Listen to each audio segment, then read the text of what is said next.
Welcome, bronies. Call me Reading Rainbow, Caremare, Rainbow Fash, Captain Awesome, Dynamic Dash, Forthright Filly, but please don't call me Rainbow Crash, or worst, Rainbow Trash.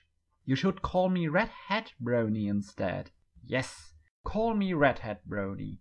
Some years ago, never mind how long precisely, having little or no money in my saddlebags, and nothing particular to interest me on shore, I thought I would sail about a little and see the internetary part of the world. Yeah, I know, again I introduce you with a famous book introduction. And no, I don't think this episode is the right whale for my antics. Instead, I believe... Right, I will not spill the beans. Today, by On Second Look, Newbie Dash. But she's only in the reserves. Not anymore, kid. You mean... Rainbow Dash, you're finally a full-fledged Wonderbolt! Woohoo! Yeah, Rainbow Dash! Woo! What she said. I think I start with a minute for the main character of this episode. Wonderbolt Rainbow Crash Dash. First to mention it, that she was really cute in her filly ages, and we see why she hates bullying. She was bullied after a failed-in appearance, and only Fluttershy didn't join the teasing. Even her teacher was amused. Best teacher ever, right? But it supports my theory of a very competitive Cloudsdale so far. Shortly to her mirroring attempts of the other main six, she succeeds to express every one of her friends and shows their unique style and quirks really well, even though she creates a nickname for every one of them. We have... Hello, Captain Awesome! For herself. Some ponies can call me Dynamic Dash, because I'm so full of energy all the time! For Pinkie Pie's Warden with a duck tongue. Forthright Filly if you want! For Applejack with a very good accent.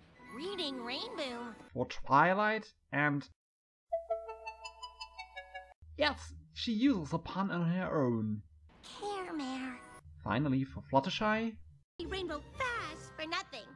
And for Rarity, with Thorin as an unwilling stallion. This sounds a little bit weird, isn't it? Then a few facial expressions, character development and flashbacks. I can see her character very clear from her actions, the self-confidence and her resilience. Thanks, Twilight, for the obvious question from the main focus group. And finally, her plan involving Scootaloo in the storm cloud sounds a little distracted? 1 minute left. The other characters. I think Scootaloo is well written and joins in perfectly. She returns in a well-known position, the leader of the Rainbow Dash fan club. Good job, writers. Even the rest of the cast are good written too. The main six are top bunch today and very supportive for Rainbow Dash. But I have to admit, it seemed that she has now her own business. A little conversation with Trixie, I guess. The Wonderbolts are first even a little mean, but as long the episodes runs. And finally they are accepting the newbie and share their nicknames with her. Clipper for Soren. Yes, he clips a lot. Flapfoot for Mistyfly. Miscalculated landing? Dizzy. A Fleetfoot, right? Slowpoke for Surprise. Hoof in Mouth for High Winds. That's the best! I want to hear the story of this event. Please! And Spitfire only whispers her own nickname. Damn it! More speculations for the fandom. Surprisingly, a good character study for Rainbow Dash. She shows a good insight and her own look upon her friends. Recognizable is her own attempts to handle the situation and the need for help from Scootaloo. Enough with the characters. Scenery and plot design. In summary, it's a classical tropos. The newbie makes a worst possible entrance and is teased from the other team members about it. Everyone has the same failed attempts, but the newbie feels embarrassed and tries to laugh off the bad impression. The solution is visible from the start on, but the feelings of Forthright Filly are very real. She tries everything to look cool, but has to see that her nickname isn't used to offend her, like in her fillyhood. In contrary, it looks like a team-building effort as the Wonderbolts admires her flight skills. The world building is a huge part of this episode. We get Care Mare's home developed even further. A living room with chairs and curtains. In the windows we could see her neighbors. More cloud houses for the Ponyville Pegasi. Yes! A lot of background ponies. And right, there's Derpy! Oh, and more insight in the trivial life of mare and stallions. Especially teeth brushing. What a show! Oh, and Soren is a grump in the morning. Seriously? Why do I enjoy the scene with teeth brushing little ponies? Enough of that. Have I forget something? I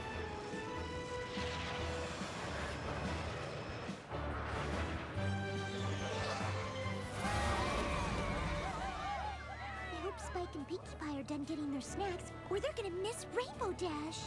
Oh, right, the air show. Altogether, the Wonderbolts are amazing show flyers and really beautiful to look at. Thanks for this, writers. More depth for the Wonderbolts as ponies with flaws and ambiguous characters. More I haven't to say. Right, resume! Rainbow Dash isn't my most loved character, but this episode isn't bad. I feel ashamed of a few views, but her flashback and the explanation why she helps out the outsiders, like Fluttershy, Gilda, and Scooterly, fits in her character recently. I have to admit, it pleases me a little. She's well written, and her point of view about her friends is believable. Even the Wonderbolts are good written and well developed. The characters receives 3.5 out of 5 points. Not very surprising for me, and in character, sure average. Sorry, Rainbow Dash fans. Scenery and plot design in more points. We see so much world building in the background, which I have to admire in the second view. The cloud houses nearby Reading Rainbow's own house. Cloud pillows on normal beds. The very good reflection in the mirror, and the really good reactions from Spitfire to an over-encouraged newbie. We get the Party Cannon 2.0 with balloons and a fan art poster. Cute, I guess. I will speed up a little now. The plot earns 4 points out of 5. Good character interaction, helpful friends, and Wonderbolts quite decent. Not so much airheaded since the last time we see them. And of course, Captain Awesome is a Wonderbolt for the fandom.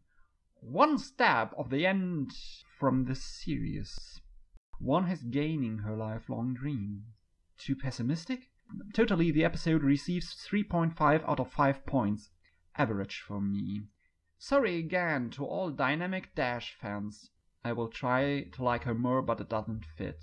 In the next week, I will be very thrilled to watch the next episode. Next week by On Second Look, A Heartwarming Tale. See you then. Yours truly, Redhatbrony.